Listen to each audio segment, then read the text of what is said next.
Setiap orang dalam kehidupan ini senantiasa berusaha meraih dan mencari sesuatu yang mendatangkan keuntungan. Setidaknya keuntungan yang bersifat moral. Ini berarti bahwa setiap orang pun dalam hidup ini selalu berusaha menghindari hal-hal yang bisa membawa kepada kerugian. Sekurang-kurangnya kerugian yang bersifat moral.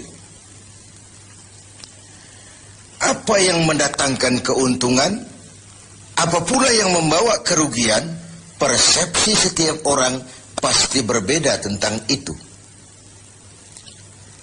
Ada yang beranggapan dia akan beruntung kalau pangkatnya naik, jabatannya menjadi tinggi, hartanya bertambah, tanahnya makin luas, pabriknya makin besar, dan begitu seterusnya. Al-Quran dengan tegas mengajarkan kepada kita, di bawah sumpah Allah menyatakan, wal asri, demi masa, innal insana lafi khusr, sesungguhnya manusia pasti berada di dalam kerugian. Sudah diawali dengan wawu lil qasam, sumpah, menggunakan dua huruf taukid, inna dan lamut taukid. Innal insana lafi khusr, sesungguhnya manusia benar-benar pasti berada di dalam kerugian. Tanahnya luaskah, pabriknya banyakkah, hartanya berlimpahkah, jabatannya makin tinggikah, pasti di dalam kerugian. Ini sesuatu yang kita semua tidak menginginkan. Dan Allah lalu memberikan jalan keluar agar tidak menderita kerugian itu. Bagaimana caranya? Ada istisna, illa, kecuali. Orang-orang yang tidak akan merugi itu, pertama, illalladzina amanu. Orang yang dalam hidup ini punya iman. Jadi alangkah indahnya jabatan itu kalau jatuh di tangan orang beriman. Alangkah baiknya harta itu kalau dipegang tangan orang yang beriman. Alangkah manfaatnya ilmu pengetahuan itu kalau dipegang juga oleh tangan orang-orang yang beriman. Imanlah yang menyelamatkan manusia dari kerugian. Ada ungkapan bahwa ilmu bikin hidup jadi mudah, seni bikin hidup jadi indah, dan iman bikin hidup jadi terarah. Tidak terbayangkan bagaimana sebuah jabatan apabila tidak dilandasi dengan keimanan. Tidak terbayangkan bagaimana nasib harta benda kalau jatuh di tangan orang yang jauh dari iman. Karena itu untuk selamat dari kerugian, nilai imanlah adanya. Tanpa nilai iman, semua akan jadi fata morgana. Hal kedua yang menyelamatkan manusia dari kerugian adalah wa'amilus shalihat. Iman tadi dibuktikan dengan amal saleh. Sebab apa? Iman adalah generator. Iman adalah power yang melahirkan energi dan menimbulkan gejala. Seseorang beriman atau tidak bisa kita lihat. Tapi bisa kita dinilai dari gejala yang ditimbulkan oleh nilai iman tadi. Dalam bentuk amal saleh. Sehingga dalam keseharian kita bisa bilang, orang itu imannya bagus ya. Kok tahu kamu? Sujudnya hebat. Orang itu imannya bagus ya. Kok ngerti kamu? Sedekahnya berani. Orang itu imannya tinggi ya. Kok tahu kamu? Jihadnya luar biasa. Iman sesuatu yang abstrak. Tetapi dia menimbulkan gejala. Dan gejalanya tidak lain adalah amal yang saleh. Kalau sebuah power generator tidak menimbulkan gejala, tentu terjadi something wrong. Ada yang salah. Bisa korsleting, bisa kebakaran, bisa tidak nyambungnya arus pendek dan arus panjang, tidak bertemunya negatif dan positif, dan begitu seterusnya. Begitulah kalau iman tidak menimbulkan refleksi berupa amal yang soleh, ada sesuatu yang harus diservis, ada sesuatu yang harus diperbaiki. Maka dalam berbagai ayat di dalam Al-Quran, amanu tidak terpisahkan dengan wa amilus sholihat. Iman, amal soleh. Iman, amal soleh. Sebagai pertanda, dua hal itu memang tidak bisa terpisah satu dengan yang lain. Gak bisa secara tenang-tenang orang berkata, saya biar pelit iman saya kuat loh. Saya biar tidak sholat iman saya mantap mas. Saya biar tidak pernah jihad tapi iman saya luar biasa. Tidak mungkin logika seperti itu.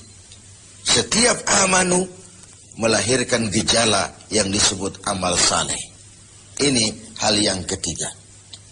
Yang keempat, setelah iman dan amal saleh, tawasaw bil haq, saling menasihati dalam kebenaran, bukan dalam kebatilan, bukan dalam kemunkaran. Setiap kita berkewajiban menegakkan yang ma'ruf, mencegah yang munkar sesuai dengan bidang dan kemampuan kita masing-masing. Orang yang selamat dari kerugian selalu menasihati dalam kebenaran, betapapun resikonya, betapapun kondisi masyarakatnya.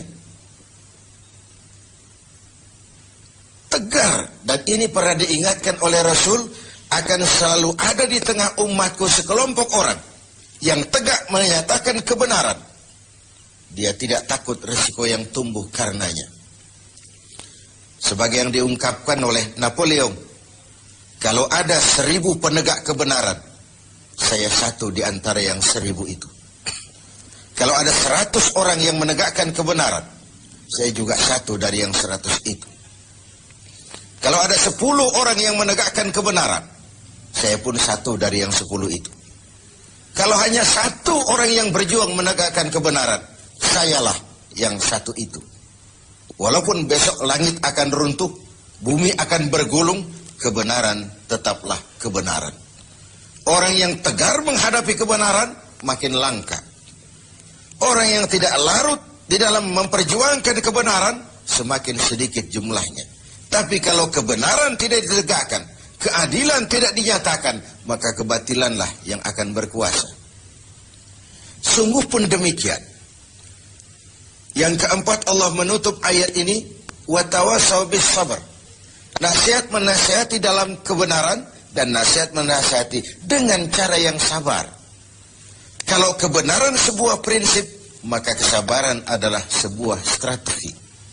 Jika kita benar, kita harus sabar. Kalau kita sabar, harus karena benar. Kebenaran tanpa kesabaran membuat kita mudah dipatahkan orang. Sebaliknya, kesabaran tanpa kebenaran membuat kita diinjak terus oleh yang lain. Kalau punya prinsip, harus punya strategi. Strategi digunakan untuk sebuah prinsip. Prinsip tanpa strategi, habis kita digusur orang. Strategi tanpa sebuah prinsip, habis kita diinjak terus oleh yang lain.